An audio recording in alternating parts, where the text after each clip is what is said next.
Salam damai sejahtera bagi kita semua. Bacaan pertama hari ini, Jumat 26 Juni 2020, dari kitab kedua Raja-Raja, bab 25, ayat 1 sampai dengan 12. Maka pada tahun ke-9 dari pemerintahannya, dalam bulan yang ke-10, pada tanggal 10 bulan itu, datanglah Nebukadnezar, Raja Babel, dengan segala tentaranya menyerang Yerusalem. Ia berkemah mengepungnya dan mendirikan tembok pengepungan sekelilingnya. Demikianlah kota itu terkepung sampai tahun yang ke-11 zaman Raja Sedekia.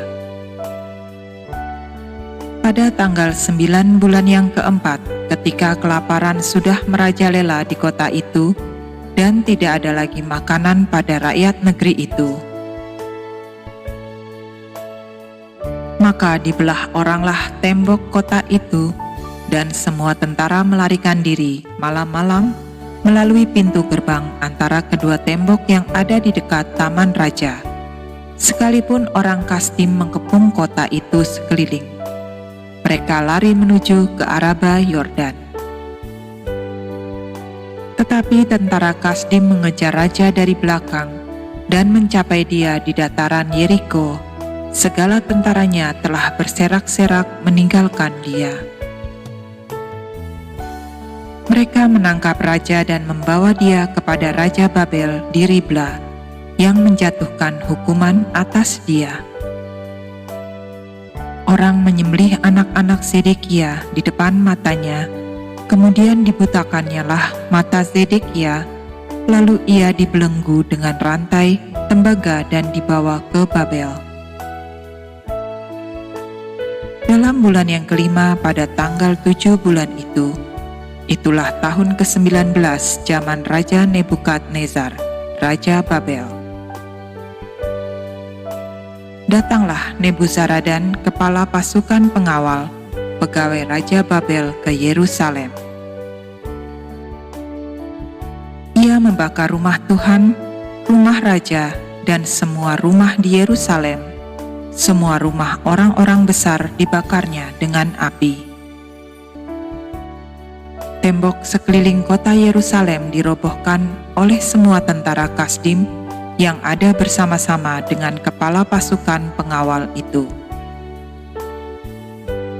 Sisa-sisa rakyat yang masih tinggal di kota itu dan para pembelot yang menyeberang ke pihak Raja Babel dan sisa-sisa halayak ramai diangkut ke dalam pembuangan oleh Nebuzaradan, kepala pasukan pengawal itu.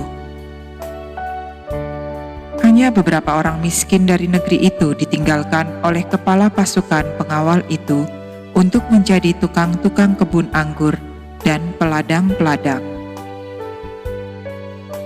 Demikianlah sabda Allah, syukur kepada Tuhan.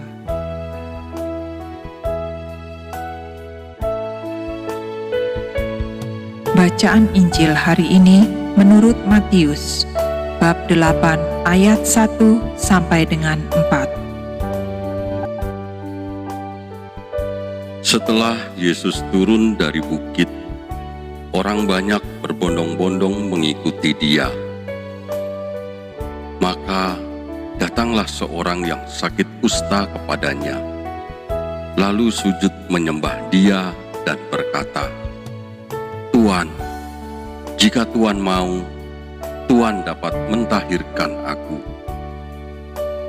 Lalu Yesus mengulurkan tangannya, menjamah orang itu dan berkata, "Aku mau, jadilah engkau tahir." Seketika itu juga, tahirlah orang itu daripada kustanya.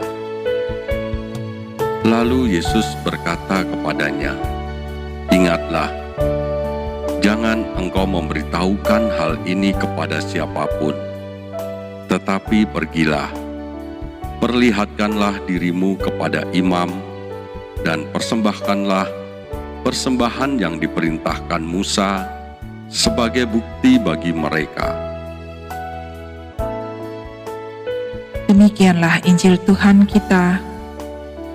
Terpujilah Kristus. Amin.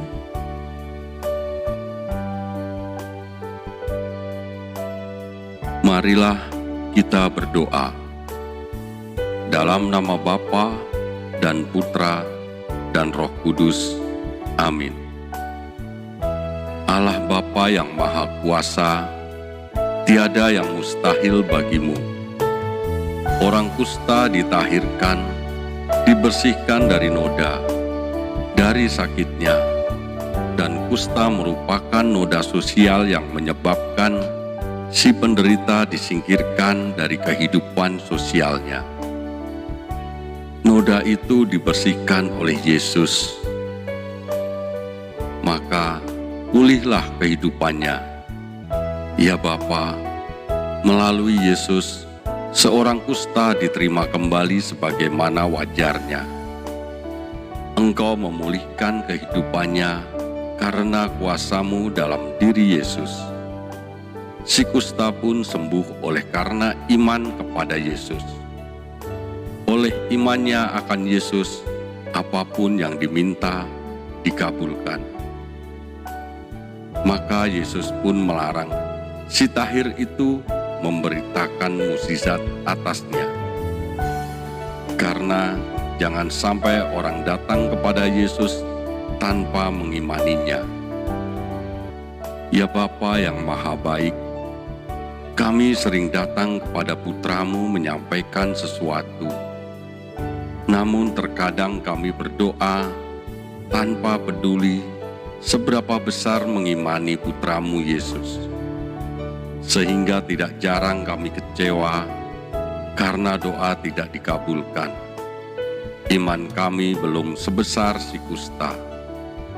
Kami mohon rahmat iman yang teguh ya Bapa, agar kami pantas menghadap-Mu dan melihat kehendak-Mu dengan perantaraan Yesus Tuhan kami.